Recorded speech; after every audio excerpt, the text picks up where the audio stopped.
ஒரு நாள் கௌதுல் அஹ்லம் ரலியல்லாஹு அன்ஹா அவர்கள் தனது மஸ்ஜிதில் இருக்கும் போது வெளியூரைச் சேர்ந்த ஒரு எண்ணெய் வியாபாரி பார்க்க வந்தார்.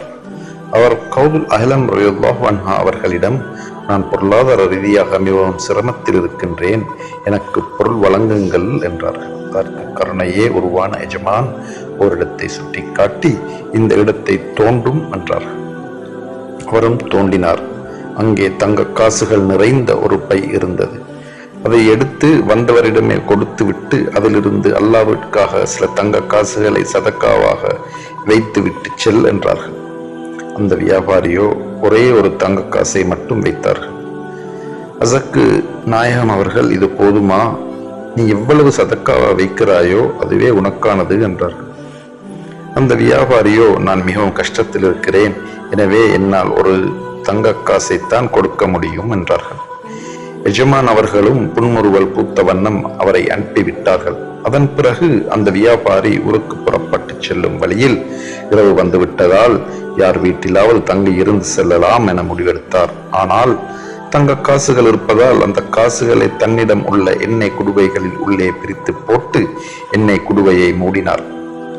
அதன் பின்பு ஒரு வீட்டிற்கு சென்று, நான் வெளியூர் வியாபாரி, இரவு இங்கே தங்கிவிட்டு காலையில் செல்கிறேன் என்று அனுமதி கேட்டார்கள். அவர்களும் அனுமதி கொடுத்தார்கள். தன்னுடைய எண்ணெய் குடுவைகளை வைத்துவிட்டு தூங்கச் சென்றார். இரவில் அந்த வீட்டின் உரிமையாளர் மனைவிக்கு கடுமையான வயிற்று வலி ஏற்பட்டது. அதனால் வயிற்றில் எண்ணெய் தேய்க்கலாம் என அவர் வீட்டில் பார்த்தால் வீட்டில் எண்ணெய் இல்லை. அப்பொழுது சற்றென்று எண்ணெய் வியாபாரியின் எண்ணெய் குடுவை மீது கவனம் சென்றது.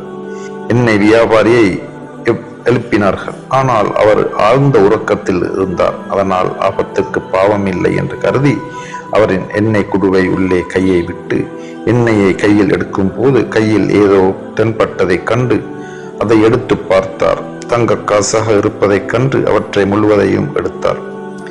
அதேபோல் அனைத்து குடுவைகளிலுமிருந்து அனைத்து காசுகளையும் எடுத்துக்கொண்டு எண்ணெய் குடுவைகளையும் முன்பிருந்தவாறே மூடிவிட்டார். காலையில் அந்த வியாபாரி தனது எண்ணெய் குடுவைகளை எடுத்துக்கொண்டு ஊருக்கு புறப்பட்டார். வழியில் குடுவைகள் கணம் இல்லாமல் இருப்பதைக் கண்டு அதை இறக்கி சோதனை செய்த போது அங்கே தங்க காசுகள் இல்லாததைக் கண்டு அதிர்ச்சி அடைந்து தான் தங்கியிருந்த வீட்டுக்கு ஓடோடி வந்தார். அவர்களிடம், என்னுடைய தங்க காசு எங்கே என கேட்டார். அதற்கு அவர்கள், நீங்கள் எண்ணெய் குடுவைகளை தானே வைத்தீர்கள், தங்க காசு இருப்பதாக சொல்லவில்லையே என கூறி மறுத்து விட்டார். தான் மறைத்தது தவறு செய்ததை கண்டு சஞ்சலப்பட்டு மேற்கொண்டு எதுவும் பேசாமல் நேராக எஜமான் நாயகத்திடமே வந்து நடந்ததை கூறி மறுபடியும் உதவி கேட்டார். அதற்கு எஜமான் அவர்கள், நான் தான் முன்னரே கூறினேனே, நீ எவ்வளவு இங்கே வைக்கிறாயோ அதுதான் உனக்கானது. அதோ நீ வைத்த ஒரே ஒரு தங்க காசு